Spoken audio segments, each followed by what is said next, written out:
You're listening to Rabbi Aryeh Wolbe, Director of Torch, the Torah Outreach Resource Center of Houston. This is the Jewish Inspiration Podcast. Welcome back, everybody, to way number 21. Just as a side note, this is the last of the limited ways. We spoke about 6 different things that are maximized in a limited capacity. They need to have balance. The first was business. Be involved in business. Go out and make a living, but make sure that it doesn't take over your life, that you don't prioritize your business over your family and the things that are truly important. B'derech eretz, which is limited intimacy, having a proper balance. Limited pleasure, limited sleep. Make sure that you're not sleeping through life. Be aware of what's going on. And limited communication, making sure that you use communication to your benefit. Now the last one is limited laughter. B'miyut tzchok, way number 21. The power of laughter. The Gemara teaches that someone asked one of the Tanaim, one of the Tanaic sages, who is a ben olam haba? Who is someone who already merited to the world to come? Guaranteed they're going to the world to come. So he says there are 2 guys in the marketplace. Go talk to them. They are the future. Their future is destined in the world to come in a great place. So he meets these individuals and he said, I heard that you guys have your path to the world to come. What's your secret? They said, Bedicha anan. We make people laugh. When we see people down, when we see people depressed, when we see people who are struggling, we go over to them and we tell them a joke. We tell them something light so that their spirits can be uplifted. Those are the people who get a portion of the world to come. But that's the good laughter. But then you have the negative laughter, and that is things like the late night shows.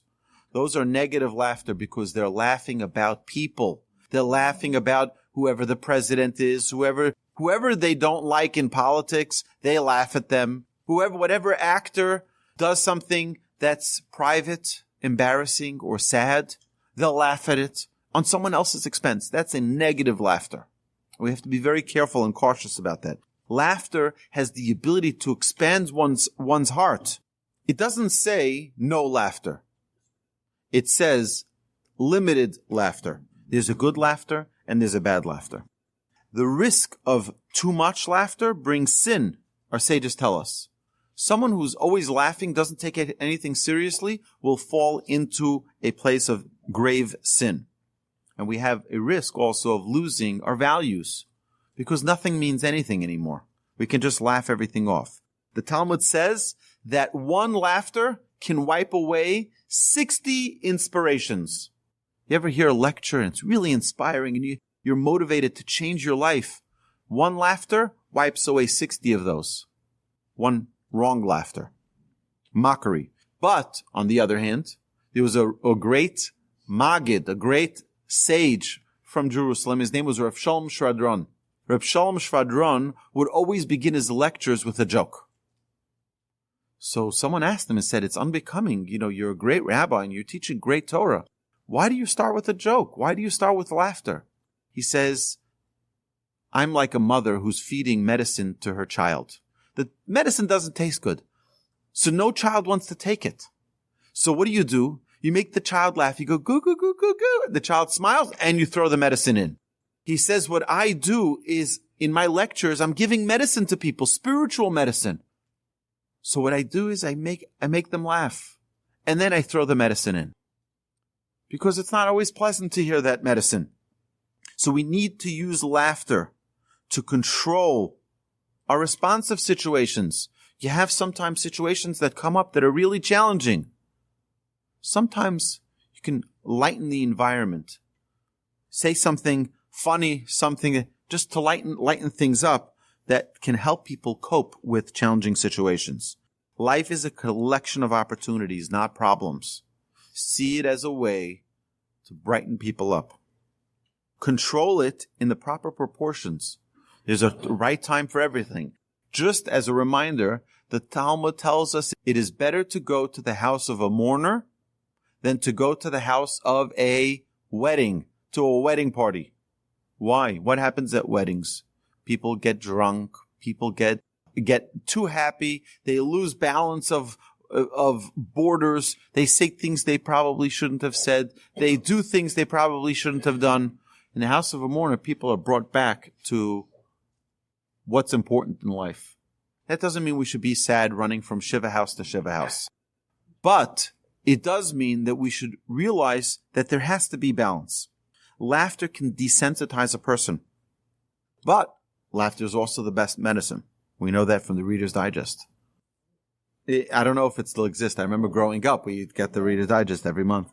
But also medicine, even though laughter is the best medicine, medicine is something we use to recover from illness. What is medicine used for? It's not used every day. Oh, let me just take medicine. If someone is dealing with a difficult time, okay, so you can watch something funny so that you can lighten up your spirits, unwind a little bit in a healthier way. Make sure it's appropriate, of course. But it's not something that we just, what am I doing today? I'm going to watch something funny so that I can, watch something funny. Use laughter to keep your troubles in proportion. Realize they're not as bad as they seem. Life is not problems, like we said earlier, it's opportunities. So what the Mishnah here is telling us is use laughter consciously in a measured amount. Aggravation and suffering sap our energy. They sap our strength. Laughter brings out cheerful relaxation and gives us new energy. Laughter destroys anything in its path, for good and for bad. Laughter taps into the deeper reality of God's interaction with the world. There are things that you can break out of a rut with a good joke, something good, a good laughter can really release you from a lot of tension. People who mock others are among those who don't see the presence of God. The Talmud tells us there are 4 categories of people who God doesn't want to have anything to do with them. One of those are people who mock others. All right, so the question is, who gives the comedians rights to mock human beings? Perhaps because if we don't watch them, they won't do it. If we do watch them, they're encouraged to continue. They're like, wow, look how many views I have. I have 3 million people watching me every night. This is good business. Laughter is marvelous when used in proportion, but at the wrong time, laughter can obliterate all facets of moral understanding.